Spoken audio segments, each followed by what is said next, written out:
All right, how about we start with patch notes? Take a look at 16.12 as well. Let's take a look at the patch notes that obviously are going to matter super much for the tournament.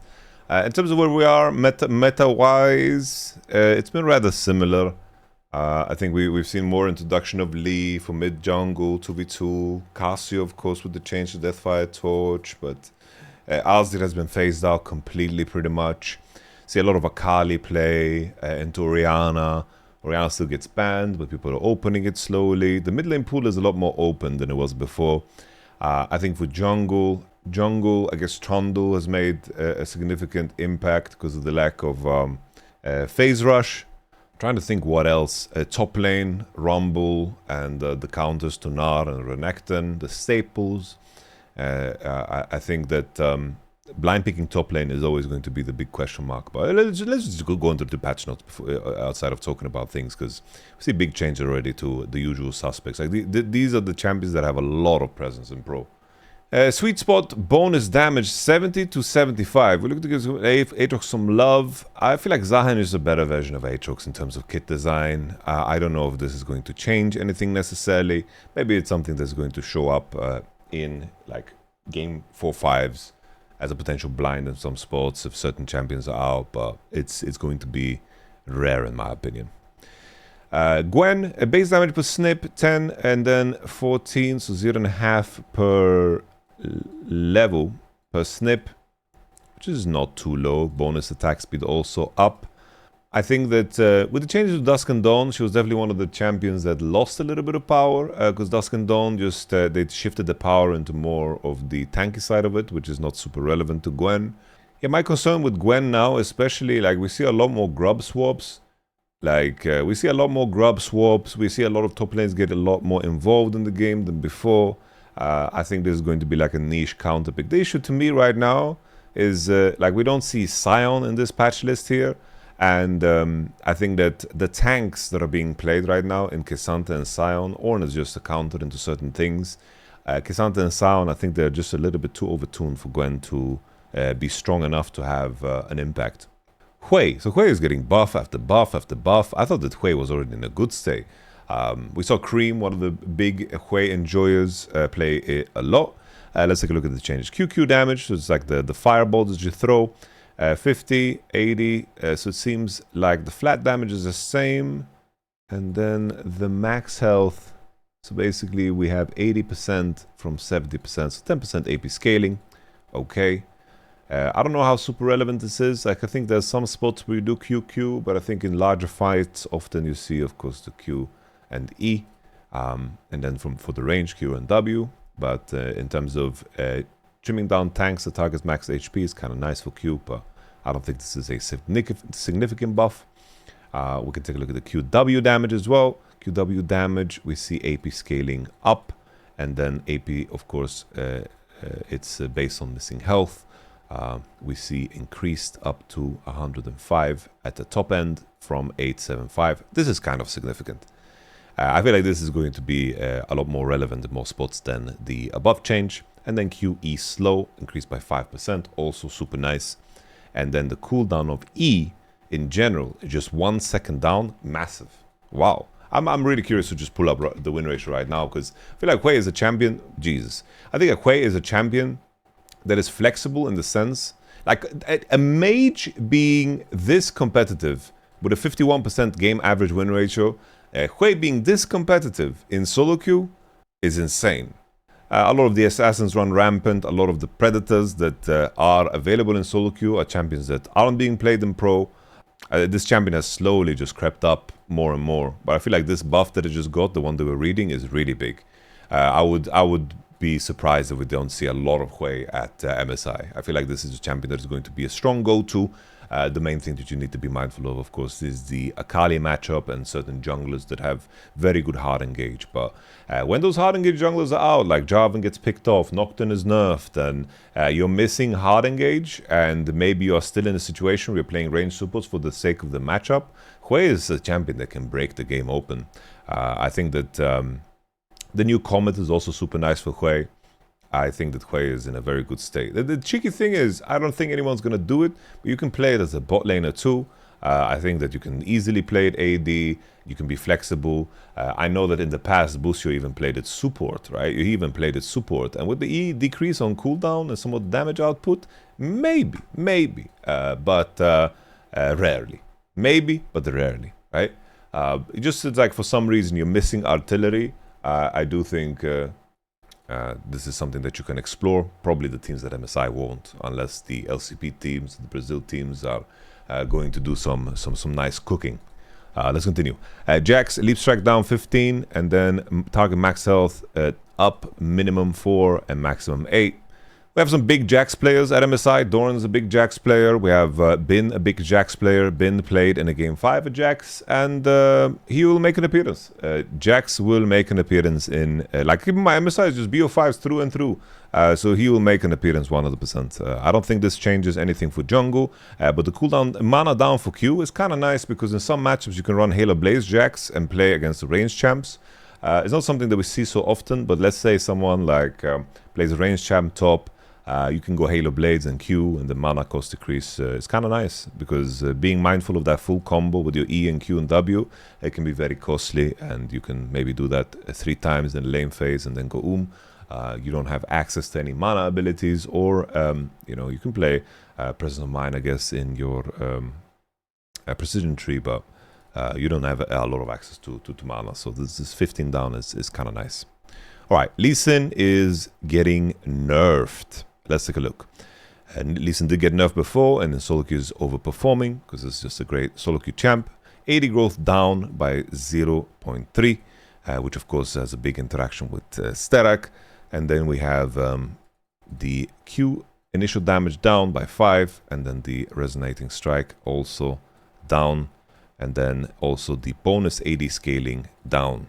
I think this will, Lee Sin is a champion that, the change that he got to his W in terms of the cooldown decrease really has improved his mobility and made it more in line with a modern game.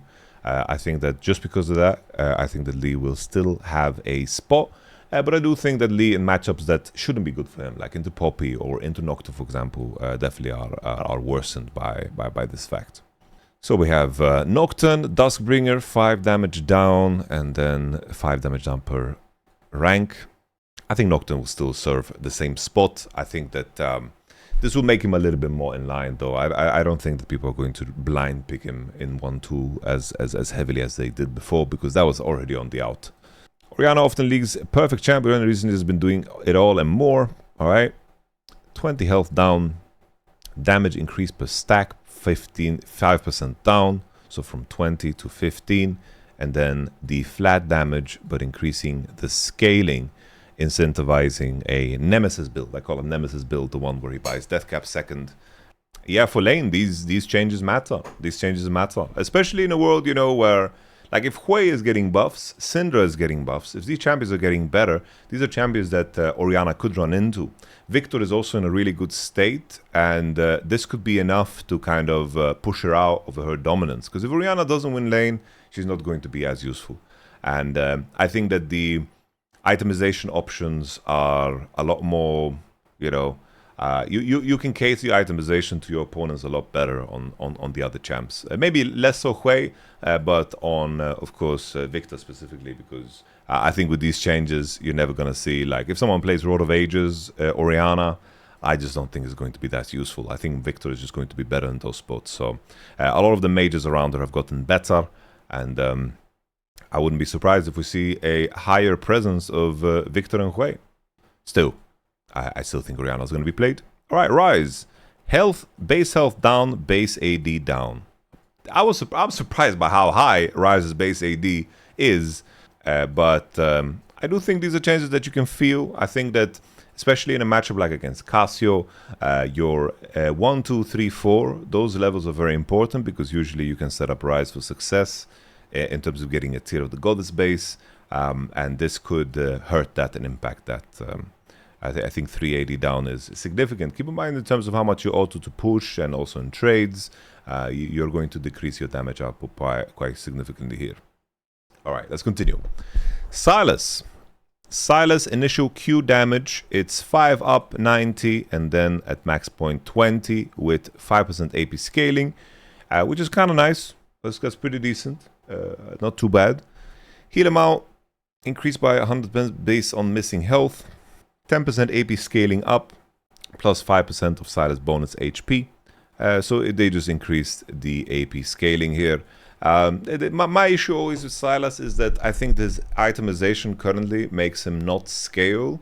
I think even in scenarios where it has really, really good ultimates, it's not super easy to play an extended game with Silas. And I wouldn't be surprised at all if Silas is doing super well in solo queue with these changes. I just don't know how well that's going to translate. I still think Silas is going to be the niche champion, very, very niche champion in the sense that you pick him in certain spots where we have really good ultimates. But I would love to see if someone picks Silas to actually lean into the identity of the champ in the sense that, you know, what is more successful is sudden impact, electrocute, ignite Silas.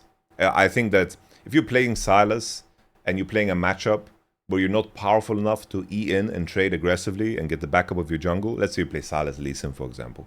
I think that's the purpose of the champ. I think that the scaling game is not good for Silas. I think he just wants to, you know, brawl. I want to see, like if someone plays Silas, I really want to see that. Alright, here's Syndra. Syndra change, 20 base health up and then 75% AP scaling with damage base up, which I think this is a very big buff. I think this is the type of buff that could make her competitive in the early game, and Syndra scaling was already really insane. So I think this buff is really big. I think Syndra will be played. I think Knight is so damn happy. Like we just saw Silas buffs and Syndra buffs. Knight is very excited. 10 damage on rank 1 Syndra spell is really insane. Consider be G1, G2 blind pick. I think that Syndra, with this change, I think she could be a very strong blind. With this change. I think this change could make her really, really strong in the blind pick department. The OG Syndras, it's like there's a trio of Syndras that are goated, right? Rookie, Showmaker, and Knight. And Knight is the guy. Knight is the guy who's still swinging. And funnily enough, you know, with Chovy, the only flaw that Chovy has in his champion pool is the lack of Syndra in his champion pool. It's like every player has one of those champions that they just don't play. And Azir being out of the pool is the relief for some players like Knight. But look at Chovy and his history with Syndra. This is just a champion that he never, ever plays. Like what he played. How many games of Syndra did he play in his lifetime? That's 2 and 2 losses. Yeah, Faker Aurora is definitely one. Yeah. Tristana, 80 growth up, Q cost down. Nice 80 growth. Yeah, I don't know. I think Tristana mid is not a thing. Tristana mid is definitely not a thing. That's never going to happen. Tristana bot lane. I don't know how much we are going to be seeing Tristana bot lane because just trying to see which matchups you could play it in. Like you could maybe play it against Zeri. You could maybe play it against a little Yunara in some spots, right? But I'm not so sold on this champ. I think that the issue with Tristana mid is like, look at the champions that are getting better, guys. I wouldn't want to play Tristana mid versus Syndra. I wouldn't want to play Tristana mid versus even Silas. I wouldn't want to play Tristana mid against Ryze, which will still exist. Orianna is still hard. Like in which spot would you play Tristana mid? It's just, I don't see what matchup you would play it in. If the enemy like blind picks Akali maybe, then you could do it, you know? You could do it. I really, really wish that someone would have the balls to just play Syndra and Hui bot lane. Like, I would love to see that.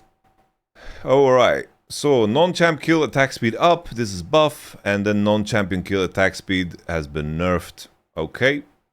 Piercing arrow, 53 to 80, but depending on how much you charge it.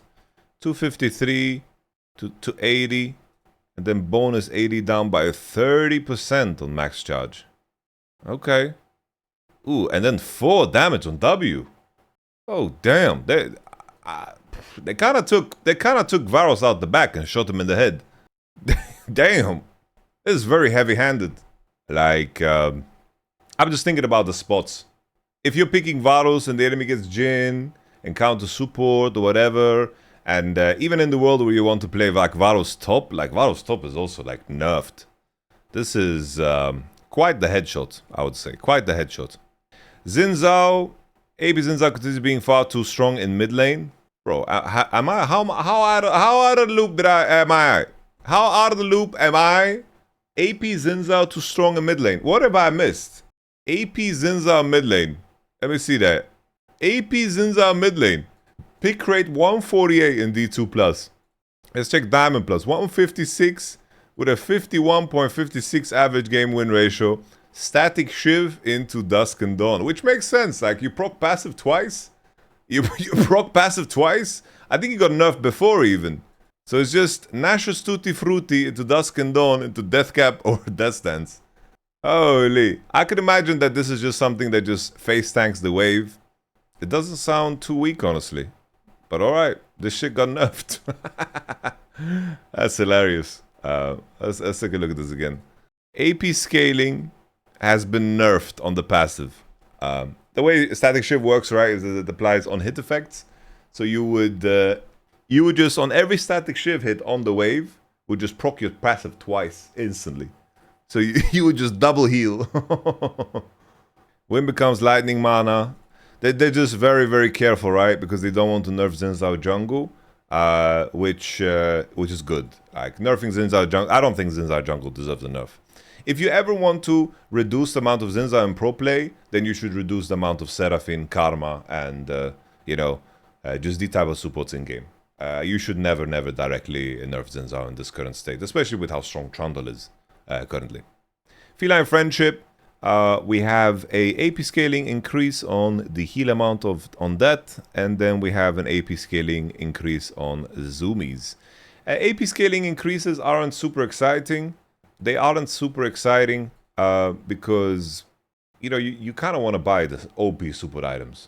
The main thing this might have an impact for in pro play is the Zeri Yumu combo that people can play into Seraphine, and this can definitely help that. I think better buffs for Yuumi, if you really wanted to have impact on Yuumi, is to increase the flat numbers of this, so they actually, improve the actual efficacy of the heal and shield support items. We continue. Max health shield, rather than 30 seconds, is now 10 seconds. That's a massive nerf. That's a massive nerf. Because your choices now will be a lot more limited. It was way too OP before because you could TP early, have that shield until the fight, and top laners in a lot of team compositions are required for you to actually take the space. But I think that the main thing here is that the champions that are the most nerfs are the tanks. A Sion that TP'd in and had a 1.5k shield, walked around, took all the space and all that shit.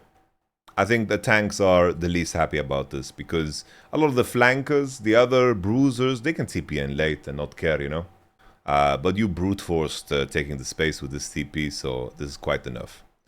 And now we have, of course, the preview for 26-13. Aphelios, 10% bonus AD, total AD up, Infernum Duskwave damage. We have the bonus AD up, Crescendo Sentry damage, and we also have the bonus AD up. It's something that you can't really scoff at, AD scalings for Aphelios because he has a lot of access to AD from his passive. In a world where we see Hui being played more, Syndra being played more, a lot of mages are getting stronger. In a world where I don't think Thresh is in a super good state, I think it could be rare that the Aphelios gets picked unless we have specialists, right? You really need specialists on this.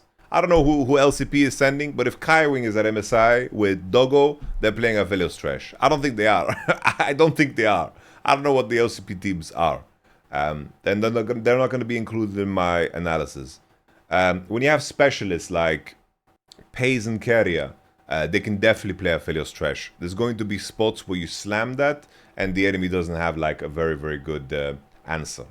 Can Aphelios be paired with any other support? You could play like, for example, Aphelios Lulu into Lucian Milio, but I do think that is a harder thing to execute from your side.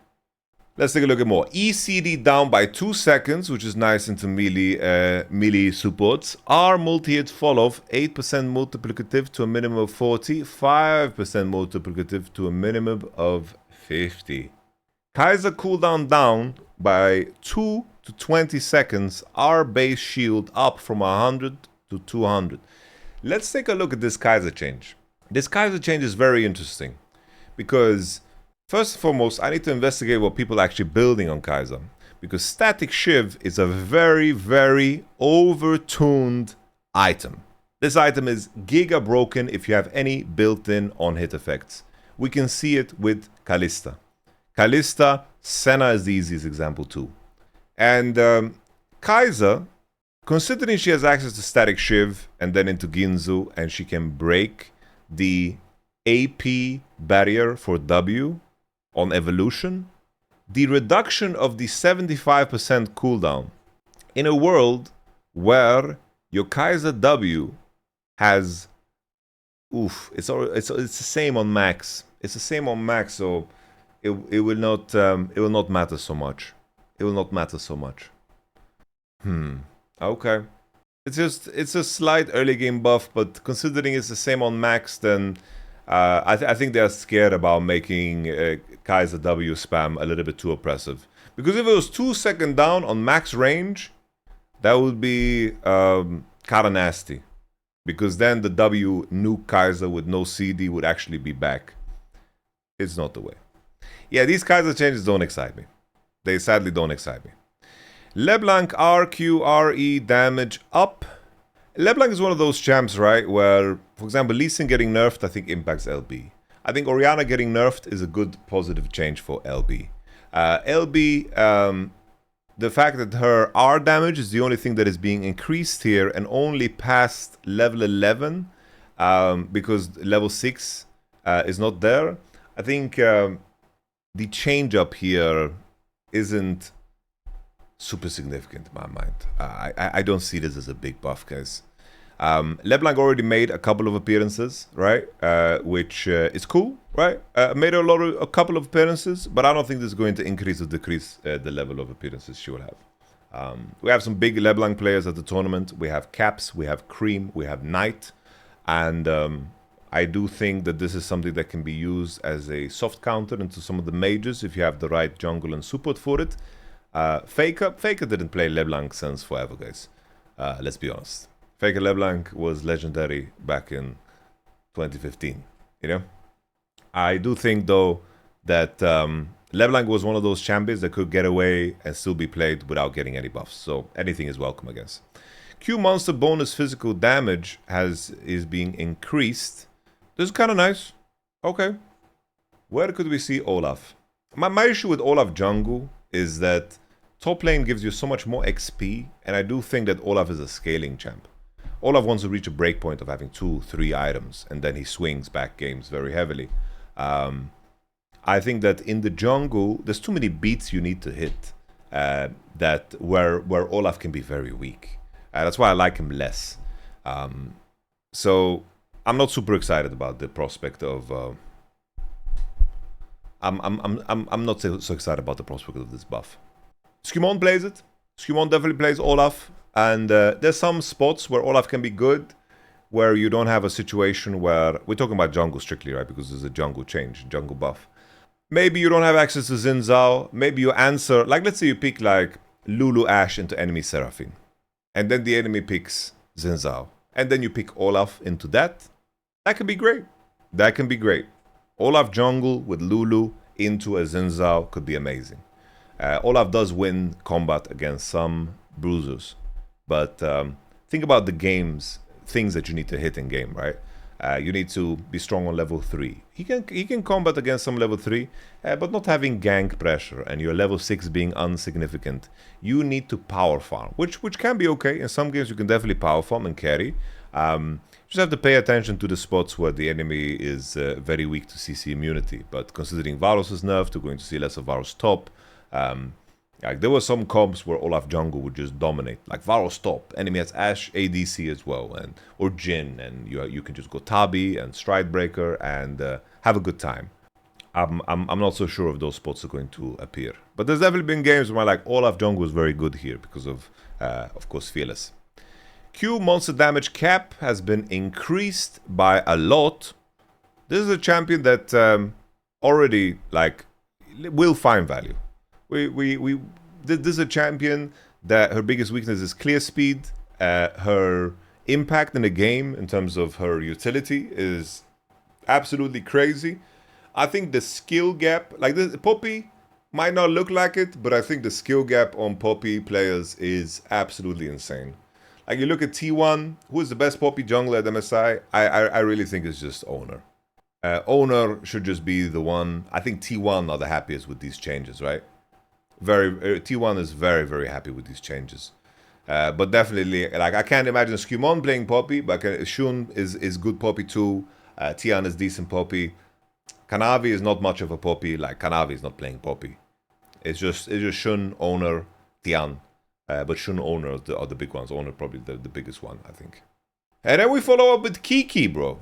How is Kiki making an appearance? Kiki is making an appearance here with a 20% jungle damage buff. The thing is, the current state of lethality items, they're in a very, very bad state. They're not in the strongest state, so I don't know if Kiana's going to play, because I do think that the jungle items that, like Stride Breaker, you have the ult item, which is very strong. Ult item, very strong. What's it called? Hex Plate, Experimental Hex Plate. You have, of course, you know, a Sundered Sky. These items are just so much stronger than any lethality item that you can buy. So that's always going to be her problem. Her one item spike just isn't exciting enough, and she needs to get ahead of the curve and leverage the fact that her items are very cheap. Her items being cheap, meaning that she needs to be like 2 items versus 1.5 to be very good. And then she's, of course, compositionally limited, but there's going to be certain comps where she just can kill the most important targets for free almost in every fight, if they are good enough. So I'm looking at Kanavi. Kanavi is the big Kiana player to me here at this tournament, and he could definitely bust it out. Vex change, E cooldown 13 to 12, R takedown recent window 6 to 8. I don't think it's enough. I don't think it's enough. But if someone's going to play Vex, it's going to be Knight, of course. This changes whatever. Zahen W cooldown down from 16 to 14 flat. Not too bad. Not too bad. It's like, bro, Aatrox just got a tiny buff and then you're buffing Zahen. Like, the champion that took his spot and everything. It's just, yeah, whatever. Passive damage, 35, 10 plus per 5 chimes. 30 damage, 6 plus per 5 chimes. Bro, that's a big nerf. That's a big nerf. But I still think Bard will be played. But it's a big nerf, bro. The damage difference here is big. Because keep in mind, the deeper you go, the more chimes you have, the more passive hits you have, and your damage output is going to be worsened. But keeping in mind that this is something that increases over time, the early game, like, as long as Bard can lane, he'll be strong. His ultimate is one of the most powerful tools in the game. His E as well. His kit is just too strong. Cassiopeia health per level down. Let's see, brand. Mana region down. E mana cost increased. Passive detonation down. This is a complete...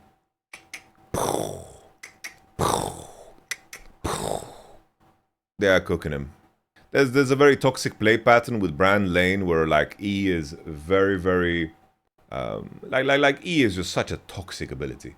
I don't know if you guys have ever laned against Brand, but the play pattern of Wing and then E the wave into just proc the passive, that part is very toxic, I think. It is very, very toxic. So they are attacking that with the mana cost, but they want to keep Brand intact, which I think is fair. Brand being played in solo lane, I don't remember anyone else but Kana doing it, so I don't think it's super relevant to pro. Shield, I don't think Castle change matters. Shield, 80 to 40, 70. The bonus health change, okay, I think this matters. There's a lot of K'Sante players that don't eat their teammates. I don't know if you've seen this, but the K'Sante players that eat their teammates just to shield, then when you see that happen on your screen, you realize how oppressive this is. But a lot of K'Sante players have the muscle memory to just use that as a dash and never shielding the teammates. 13.5% or 15% of bonus health is a massive number, bro. And let's say you're playing K'Sante, you have 800 bonus health. Already, it's a very, very significant number, right? Very significant number. You're already shielding. You're already shielding there for almost 400, which is insane. It's really, really insane. And I think that players are just not using this enough as a peeling tool, where you just your teammates to give them a big ass shield. So I think it's a good nerf, but I don't know if K'Sante deserved the nerf, if you know what I mean. E-physical damage nerf as well. Rek'Sai jungle has been completely dominating, also something that is just solo queue specific. But I do think that Rek'Sai as a champion could be played more in pro. It is a champion that, especially with the change to mid lane and the change to top lane, Rek'Sai has some gank angles no other jungle has. Going behind the enemy top laner, crossing the cliff, or finding angles on mid, Rek'Sai can do things other champions can't. I think this champion is underplayed in jungle because I honestly think that Rek'Sai, I could even go so far that Rek'Sai does the job of Lee Sin better than Lee Sin does. And even if, let's say, enemy blind picks Lee Sin, good luck playing against Rek'Sai. I think this is an underplayed champion as jungle. Especially like if you play LeBlanc Rek'Sai, that's so oppressive to play against in mid lane. If you're playing very specific like mages or whatever, like you're playing Hui. Let's say you're playing Hui against LeBlanc and Rek'Sai, that could be miserable. Very, very miserable. But we haven't seen any of the Rek'Sai Pro. Q damage down, finally a little rumble nerf, a 10 damage flat, but with an AP percentage increase. So just an early game hit. Keep in mind these flat damage numbers. Like this is a pretty decent chunk nerf because keep in mind of the multipliers with the overheat and so forth. But I do think like with the change 5% AP, you catch up to this rather fast, right? Like 105%, 5% AP on 10 damage flat onto the increase. You need just 200. Like it's not a lot of AP for you. So the scaling is still going to be there. And I still think that he's going to be played. The main thing here is that 10 damage flat is still a decent chunk of damage early when you think and add the multipliers of overheating. All right, let's take a look at the Senna nerf. Senna, of course, big abuse of static shiv. Minion small monster soul drop chance, 10% when Senna kills, 28% when Senna doesn't kill, 5% when Senna kills, and 32% when Senna doesn't kill. Crit damage reduction from 10% to 15%. Q cooldown refund, 1 second on hit, 1 second on attack. They have killed this champ. they killed her. I don't know how many times, I don't know, this is probably the most written line in patch history. Soul drop chance. I don't know how many times soul drop chance has been changed. It's been changed so much. The crit damage reduction and also changing static shiv interaction with your Q. They just significantly buffed fasting Senna, but the issue is all the useful champions that you would like to fast with have also gotten a lot weaker. I think that, yeah, this is a complete headshot to ADC Senna. People don't experiment enough with their fasting partners. Yeah, probably like Sion Senna, something that can be played. Maybe we can check if somebody has found something in solo queue where Senna is being played. Obviously, this is pre-nerf, and Senna, like, this is probably one of the most OP champions that have ever been in the game.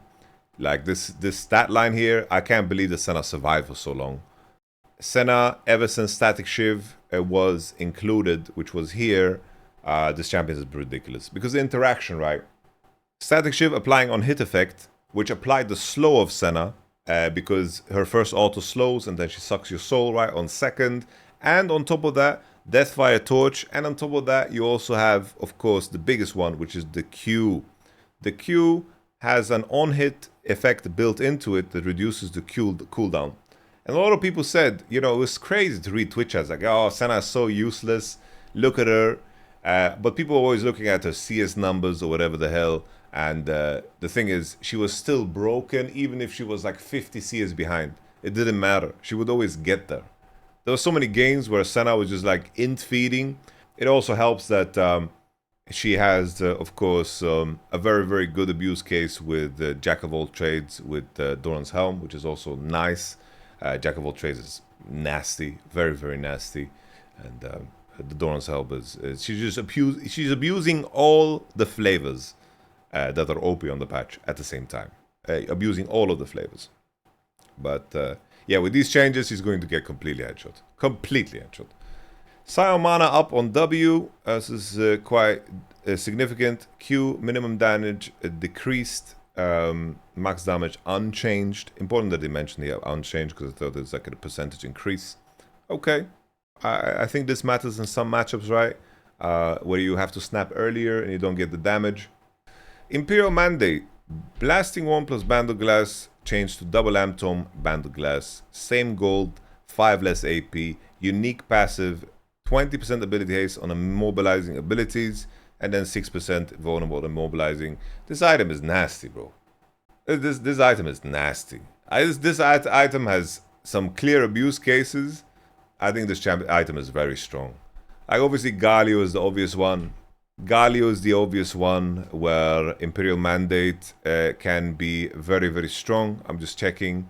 Like Imperial Mandate here with a decent play rate, but not the biggest. Protobelt is still performing quite good. But just Mandate here as the second item looks quite juicy. I think the beauty and the difference here, right, is look how much earlier you finish this item. And this is something that can matter a lot. And in terms of what it does, it's quite great. It's quite great. Let's try to spitball some other champions that can use this. Someone mentioned Lissandra in the chat. Lissandra, can we buy Imperial Mandate on Lissandra? I could maybe see it as a second item. The only danger of this item is the lack of HP on it, but it's so cheap that it's not risky at all. And for all of these champions that have CC, especially in mid lane, they like buying Protobelt. And Protobelt is still a very strong item. I know we memed it to hell because of Chovy, but Chovy also figured out that this item is just strong. Like in terms of cost efficiency, this item is just strong. I do think that Imperial Mandate might not be strong enough to replace Protobelt in those spots. Let's take a look at some supports that could maybe use it. Maybe Seraphine. Seraphine sounds fucking nasty with this item. Just sounds really damn strong. Her E cooldown is going to be non-existent. So there's that. And then the Doran's Helm change. Okay, so if we summarize all this, this is not going to be like a tier list, like in the sense that I'm going to rate them. I just want to make a list for what champions I expect to see, right? Maybe like what I'm going to see that is new and less of.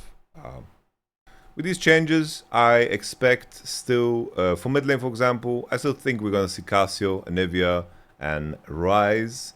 I don't think these champions are going to move, but I do think that a massive winner in all of this is Syndra, and I'm trying to find Hui. I think these two champions interact quite well with these three. And I think that these champions are going to make, like they're going to have some appearances. I think that Sylas, I just feel like everyone plays Sylas the wrong way. I wish people played Sylas the right way. Ahri is still going to make appearances because Vi is still a strong champion. I do think that out of the ordinary, the main things that we're going to see, right, is just going to be, you know, we're just going to be in this realm of operation for mid lane in terms of what we're going to see be played. And then, of course, we can add YON as well, Twisted Fate, and then Yone. LB much higher, no? Guys, this is not, I don't know how many times I have to repeat this. There's no specific order to this. I think Azir and Vex are useless. I think I don't have to put every champion in the game that is going to be picked here. But I think that the significant difference we will see is Hui and Syndra are going to have a very high play rate in my mind. If I want to throw in two champions that I think are generally underplayed, I think that Malzahar was underplayed into Ryze as an answer. And I think that also Zilean is something that is underplayed in the current meta. I think the big change to the meta, these two, this is my own personal source. Top lane, Jace. We saw some buffs to Jax that were kind of nice. K'Sante got a bit of a nerf. Shen, I think, was going to be seen in some spots. Sion got a nerf, which matters. I think that Zahen, Shen, some decent answers into, of course, Sion are going to start appearing.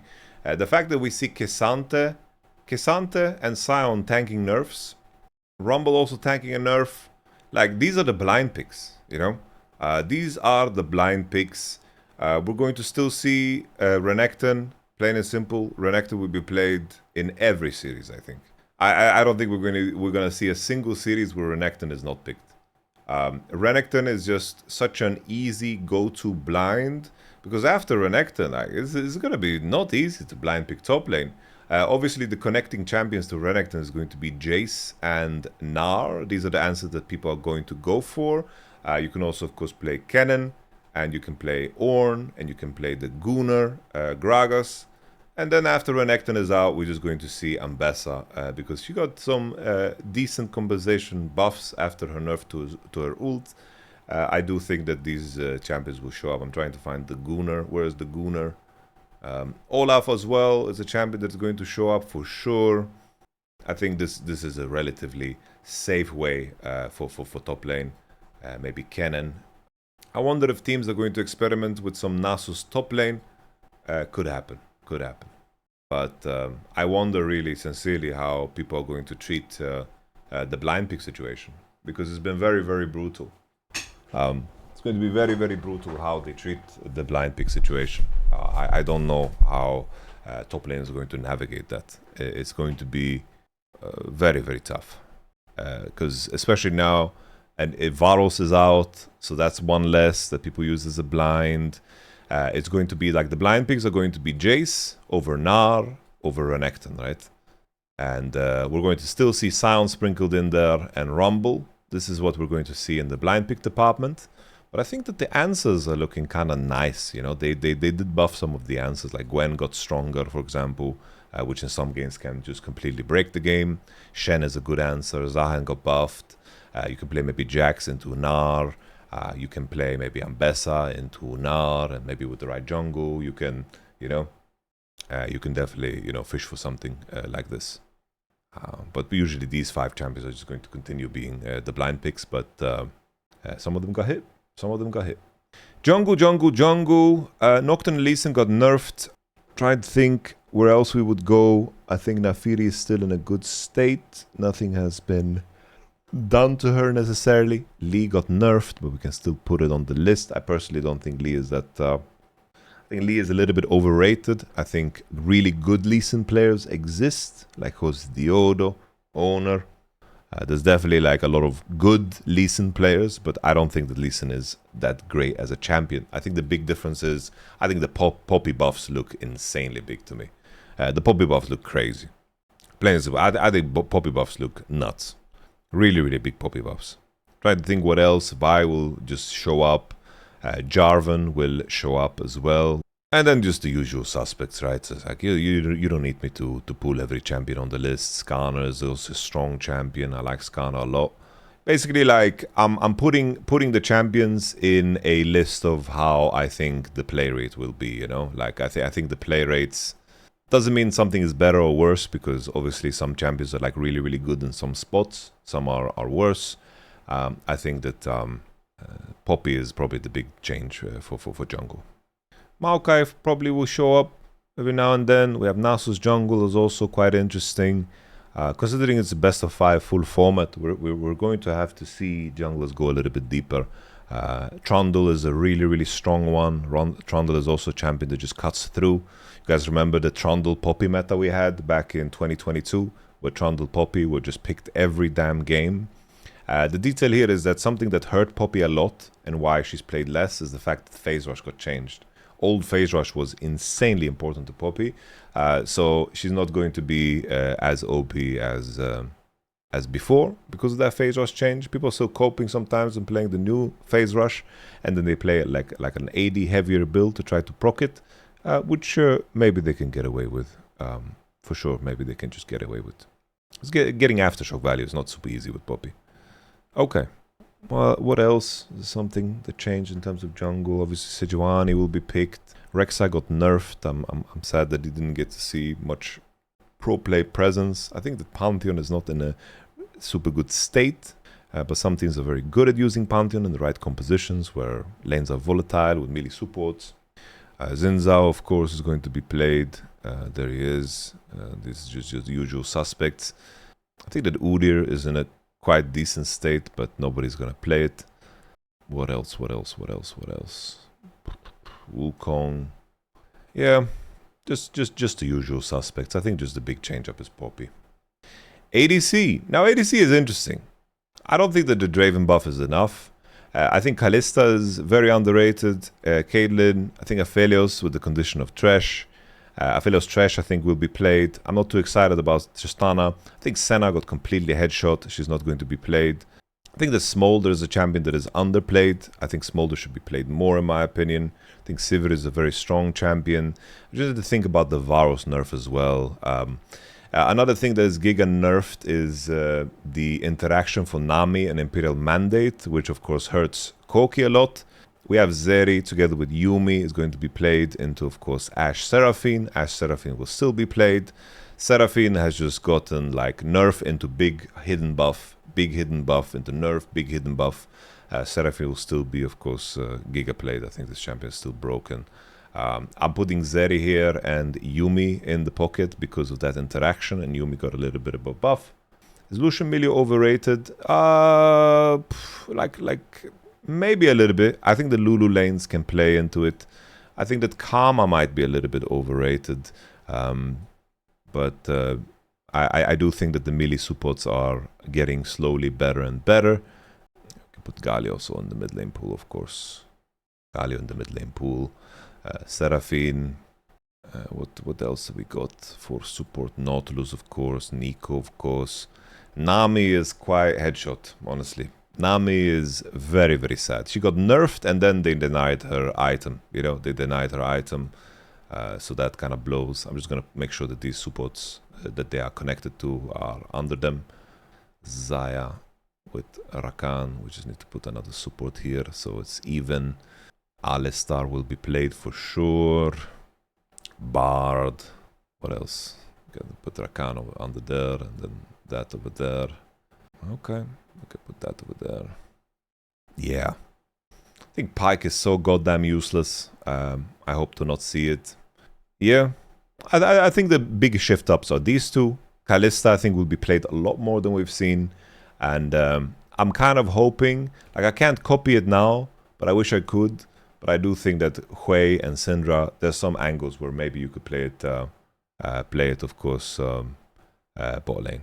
Camille support definitely very strong too. I think Camille support is just you get enough gold to buy a more significant item, and it's just insanely good at fighting. Like the range she covers with her E is absolutely insane. We can put Renata here to put together with Kalista, and then we can put Thresh there, and then we can put Lulu with this one.